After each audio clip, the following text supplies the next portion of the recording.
Welcome, friends, on the halfway of our online intensive. Today is the 20th day. That means we have already reached the half mark. And well, being a Sunday, as I promised, that I will come up with my response to some of the questions that you have asked. So, when I choose a question, I am looking for patterns, like when multiple people have asked a question which has some common pattern, I would like to address it, this kind of question. So today I have picked up a question. Primarily, this question came from Marina Karpova. She has like mentioned in three different places the same thing, and then there are other people also who have asked the similar question. It was about that I cannot relax. Like for some reasons, I don't know how to relax in life. Even if I'm relaxing, the mind is as if I'm on some business trip, like all the time active. So this is the question which we are going to take on today, and here is my response. Well, uh, if we are not able to relax, that simply means that the mind is super active. Mind is so much active that it creates stress. So basically, what is stress? Stress means I can't relax. Restlessness means I can't relax. But that happens because mind is very active, not because body is very active. You see, if you work a lot with your physical body, if the physical body is very active, you will get tired in the body and then you will rest and relax. So the problem is not absence of physical activity or excess of physical activity, but the problem is excess of mental activity. And I think there are two basic reasons why this happens, why we are not able to relax. And I'm going to in the end, I'm going to share with you some insights and some technique which you can use to eventually uh, learn to be able to relax. So, what are these two reasons that I was talking about? Reason number one, you see, one of the most important function of our mind is to solve our problems. Right? Yeah, mind is in a way, it's not bad, but as long as we perceive there is a problem, mind will constantly search for the solutions, because I mean, mind has all the noble intentions. It is like a servant who wants to help you, but this servant, it only listens to you when you say, I need this help. It doesn't listen to you when you say, stop now. It doesn't listen to you that enough now. Until it gets the solution, it will continuously keep running. And then again, it will go to another, to find another solution. So, mind is a servant which tries to help us. But we cannot stop it with our own authority. So one of the reasons why there is a lot of mental activity is because we perceive problems, right? For example, let's say there is a person, maybe you, who have just lost a job, and now that there is no job, but you have a family to feed, you have rent to pay, you have bills to pay next month, so and you don't have enough savings on which you can live for next 10 years. So in this scenario, because there is a genuine need, isn't it? Like we really want something, we really need something, a job. So the mind will constantly try to find, like, who can I ask? Like it goes in the background. And isn't it, haven't you noticed, like something, when something goes wrong, we feel more stressed. We feel more stressed because when things go wrong, mind is trying to find the solution. So this is the first scenario. Now, in this case, there is not much we can do. If the mind is active because it is trying to find a solution to one of our important needs, we have to do something about it. We have to take some action. We have to find a solution, and then mind will automatically, at least for that problem, mind will stop bugging you. Unfortunately, the bigger problem is the second reason why mind is too much active. And in this case, the mind is not super active because you need something. In many cases, it is the opposite. People who have almost everything, people who have good money, good work, good family, they have more sleepless nights than people who have limited means to live. People who do physical jobs with very less money, they sleep much better than the people who have everything. The simple reason is that when most of the things in your life are sorted out, uh, then all you're looking is unconsciously you're trying to find harmony and meaning in life. Like all the practical things are taken care of, and what you do, like now mind has no genuine purpose to search something, and that's when it becomes crazy, and it goes on like randomly. It needs then activity just to make us feel that I am alive. The mind constantly goes on the run, like um, uh, you know if it stops, it feels like death is coming to the mind. So when you have everything, then also the mind will run, not because it wants to find a solution, but because it wants to survive like everyone else. Because when you have everything, now the mind doesn't have much things to do. So it feels like if I don't, if I stop being active, if I stop running around, I will die. This is actually true. Mind also has its own, it is an entity which wants to survive. So the problem that Marina Karpova and some other people have mentioned in our group is more or less the second kind of problem. It is the problem of the people who have their material life quite sorted out. They have good income, good living place, and yet they cannot relax. So today's topic, the things that I want to address today is about this second kind of problem. Why they cannot relax. The first one, there is no solution. I say to you, you have to do something about it, and you have to get your need fulfilled by taking the right actions. So coming back to our question, what are the things we can do? In the past, we have talked quite often about the body-mind connection, how the body and mind are connected to each other and how they follow each other. But I want to tell you at this point that body-mind is not a couple. It is a trinity. It is not just the body and mind that are connected. There is a third component to it, a third partner.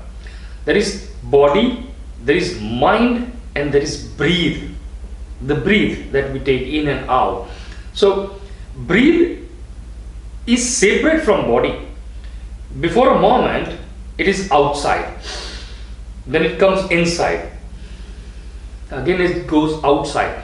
Breathe is a separate thing from body and mind, but in the end, they are all connected. Now, the connection is so strong that just as body mind follow each other, actually body, mind, and breathe follow each other. It's like this. Imagine I've got a cup here. Okay. Now let's say, for example, this cup has different parts. Let's say one is the top one, the other is the bottom part, the third part is here, the handle. Now, if I want to lift the cup, if I lift the cup from the top, the cup gets lifted. If I hold the cup from the bottom and lift it, the cup gets lifted. If I hold the cup from the handle and lift it, the cup gets lifted. The point is, it doesn't matter whether you start at the body or the mind or the breathe. When you make change to one of them, all of them eventually will change. Yes, in the beginning, you are initiating the change only at one level, But because all three are connected, eventually all three will be lifted. Now here's the thing, uh, when you are in too much stress because your mind is very active, you cannot work with the mind itself. It's like if you close your eyes and say, this mind, please shut up. This is like you are using your mind to slow your mind, and that adds one more activity, one more layer of activity to the mind's activity. So that's why people who are in stress and suddenly they realize that we are in stress and they want the stress to go away, they become more stressed. So we cannot directly relax but from the level of mind itself, because the problem lies at the level of mind.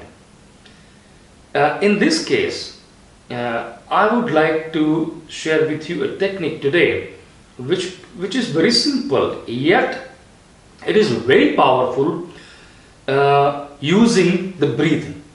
The breath is a fantastic instrument when you want to control the mind. Either do it through the body or through the mind, through the breathing. Unfortunately, people who are in too much stress, it is even more difficult to to relax physically. So they cannot use the body to control the mind, or to relax the mind. So the best instrument, in my opinion, is to use breathe as a tool to bring down the activities of mind, to slow it down. And I will show you how you can do that. But before that, I just want to make very clear the connection between body, mind and breathe.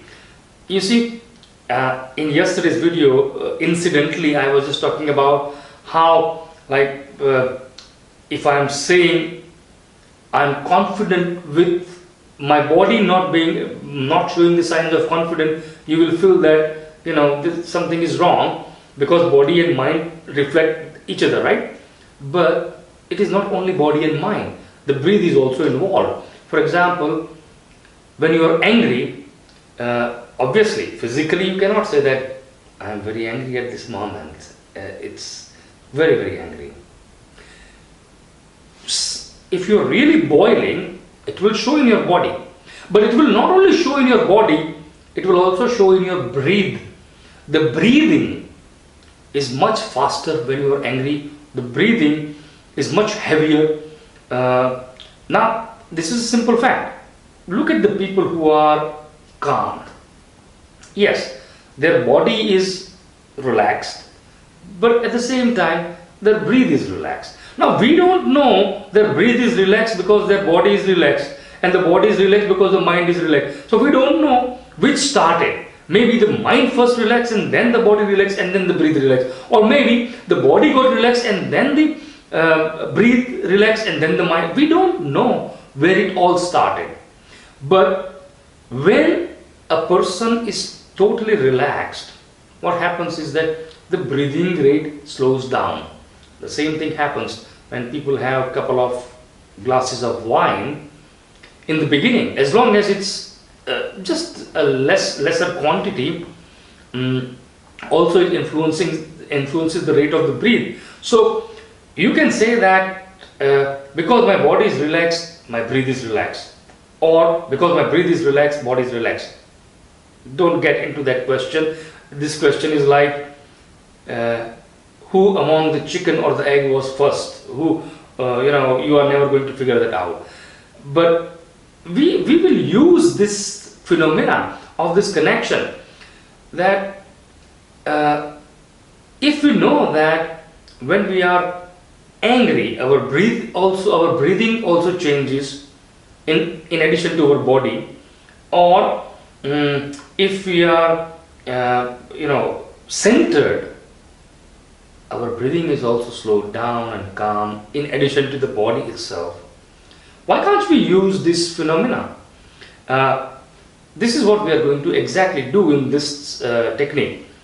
All you have to do is, when you know that there are, your mind is too much active, you are unable to stop it, the simplest way is to focus on your breath and start with three special kind of breaths. First, let me say three special kinds of breathe. How to do that? The first thing you do is this process. You begin with the out breathe. So the out for now, let's say you want to start this process. So what you do, like a smoker who puffs out the puffs of cigarettes and the smoke. Likewise,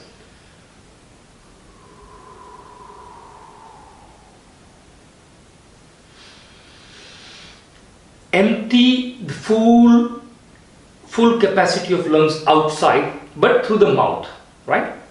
Slowly, in slow puffs.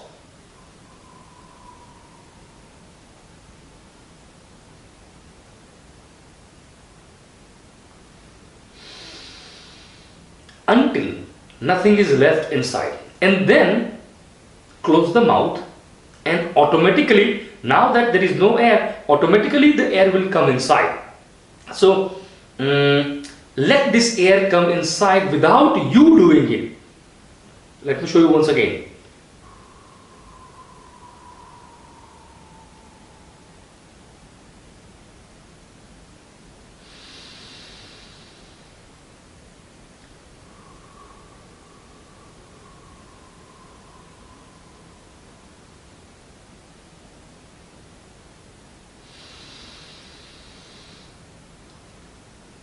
Do this process 3 times, only 3 times. The first time totally out air, then inside, then again totally out, then inside, and one more time.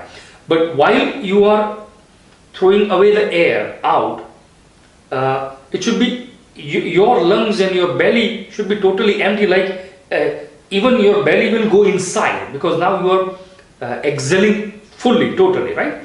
So you repeat this process. First of all, this process will create a shock for your mind, because mind and breathing are also connected with each other. Like, based on your thoughts, your breathing rate changes. But then, based on your breathing rate, your thoughts also have to change. So this creates a shock, and after that, follow a very simple rhythm for about 2 to 3 minutes. You're taking the air inside. After the 3 repetitions of this, now you do not control anything, but now for 3 minutes, this is the rhythm. You take the air inside for count of 5. You hold the air inside for count of 5.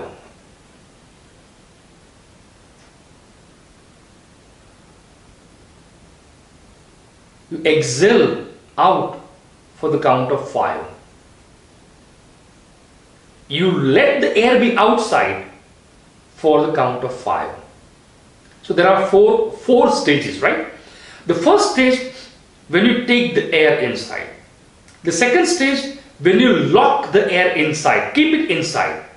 The third stage, when you let the air go outside. And the fourth stage, when you lock the lungs, nothing is coming inside, the air is, you're blocking it outside. So each stage 5 counts, like in mind you can count 1, 2, 3, 4, 5. Or there are some applications. For example, I know of one on Android. There is an application called Prana Breathing, something like that, and in which you can install in your phone, and you can set timers, like, okay, I want, this is the rhythm I want. You can change the rhythm like 5, 10, whatever you want, and for all 4 stages. And for each of these rhythms, some soft music will play. So you will know that when there is a change in music, you will know that the stage 1 of taking the air in is finished. Now the stage of keeping the air inside, now the stage of letting the air go outside. So likewise, you can use technology also to help you. Now, this is a very simple process, but in a matter of few minutes, because first you gave it jerk, you gave a shock to your mind, and then you brought rhythm to mind, your mind will slow down. And once the mind is slowed down, that is when it will be possible for you to relax. In the beginning, you will need to practice this regularly, like few times a day. As I said, one time it will take not more than 3 minutes. So you can maybe do like 5-6 times a day this thing. It will not take more than 20 minutes totally out of your day, but it will kind of calm you down, calms your nerves down. Mind's activity will be much slower, and slowly you will be able to appreciate the small little things around you. What we say, coming to the now and here, right? Now, the reason why this works is because breathe is not just the breathe. In another video, when we will talk about the spiritual dimension, I will go deeper into that topic. But for now, let us put it like this, that breathe is the vehicle of the prana energy. The prana energy, you know prana, right? The life energy. So with every breath that we take in comes prana, and this prana is consumed by the body,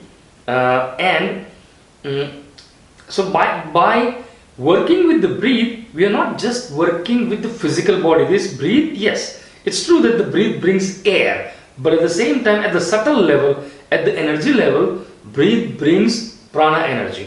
And by the right rhythm of prana energy,